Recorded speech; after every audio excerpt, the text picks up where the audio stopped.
India seems to have moved up a couple of notches in Washington, D.C.'s strategic thinking.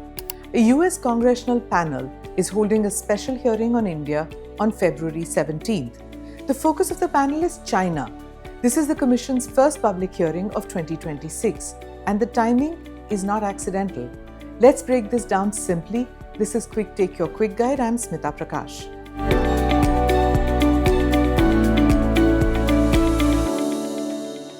First, what is this commission?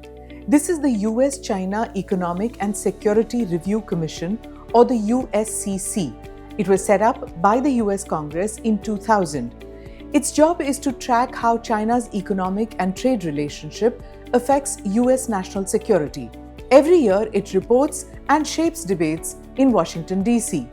on tariffs, technology bans, and defense policy. So why India and why now? Because India sits at the heart of the Indo-Pacific, and the Indo-Pacific is where the US-China rivalry is playing out. India is back in focus. The hearing will look at three big things: geopolitics, economics, and technology. On geopolitics, the panel will examine India's border tensions with China, especially after the Galwan clash of 2020. It will also focus on the Indian Ocean. That's a vital sea route for global trade and energy.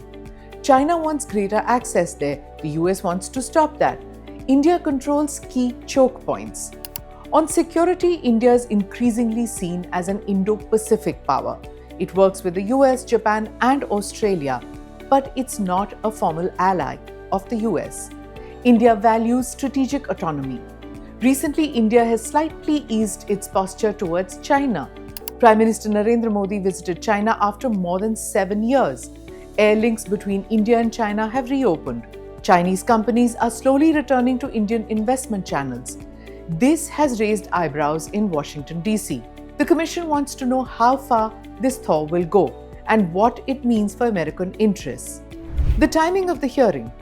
The congressional panel is getting together just weeks before President Donald Trump is expected to visit China. That's in April 2026.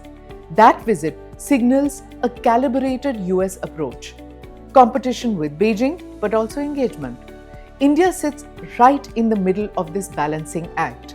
The message from New Delhi is likely to be clear. India will engage with everyone, but not align with anyone blindly. For the US, India remains central to the Indo-Pacific strategy. For India, partnerships matter, but sovereignty matters more. The February 17th hearing will tell us how Washington, D.C. reads this moment and whether India is still seen as America's most credible strategic partner in Asia or not.